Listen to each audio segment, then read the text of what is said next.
who endorsed him going into the election and also the big, beautiful bill. Let's listen in to this live event. Being here. For generations, this institution has served as a powerful voice for the brave men and women who risk their lives to protect communities all over our country, and they do it as well as anybody or better. I was delighted to earn your endorsement in every one of my presidential campaigns where we did very well, record-setting well, and I'm proud to stand with you today as the most police president, I would say, without question, in the history of America. I don't think anybody's been more for the police than I am. In recent years, far-left radicals have vilified and targeted our nation's police with Marxist prosecutors and soft-on-crime politicians, making it impossible for you to do your jobs and do them the way you want to do them, and only you know how to do them. Under the Trump administration, those days are over. We're back into men in blue, and we're back into blue. Very honestly, we have some of the greatest people in the country sitting right around this table. We've ended the use of lawfare against police officers and terminated unjustified federal consent decrees. I signed an executive order directing the Department of Justice to provide legal protection and financial support for officers targeted by very frivolous lawsuits. Oh, I know about frivolous lawsuits better than you do. I can tell you, I had my share of them. I ordered other federal agencies to boost funding for police recruitment, retention, and pay. And I've asked Attorney General Bondi to pursue the death penalty for anyone convicted of killing a police officer, which is very appropriate. Upon taking office, I declared a national emergency on our southern border, and we reduced the number of illegal border crossers released into the United States by 99.999%. You can't do much better than that.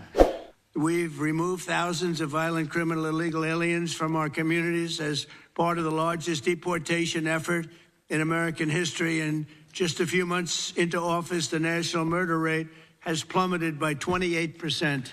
It's going down largely because of what you're doing. I'm also deeply grateful to the National Fraternal Order of Police for its resounding endorsement of the One Big Beautiful Bill, which is moving along very nicely with great support. It's a great bill. It's a bill that's going to cut taxes more than any bill we've ever put in the history of our country. It's going to cut costs and expenses by $1.6 trillion, which is the biggest cut in expenses ever. And it's going to do so many other things. You know, our country is doing record business right now. Record investment is coming in. Close to $15 trillion is already committed to come in for building new plants and factories. AI is big. Apple's investing $500 billion plus. They're all coming in. It also includes the largest investment in border security in our nation's history, equipping law enforcement with the tools to stop the invasion.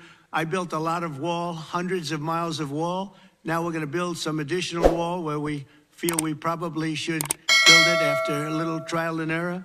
And we're going to end up building more wall than even I built, and we built a lot. So I want to thank you for your support, and now let's get the bill passed. We want to get it passed through Congress without delay. In everything we do, we will give our police the respect and the protection and all of the resources that you need. I did that, as you know, nobody wanted to do it before me, where I gave you the military equipment that was excess. They called it excess military equipment. You know that about very well. I think every one of you benefited by that. It was in warehouses, billions of dollars worth in warehouses all over the country.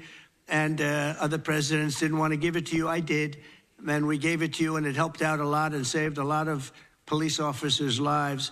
I'd now like to ask Attorney General Pam Bondi to say a few words, followed by FOP National President Patrick Yoes, and then Washington, D.C.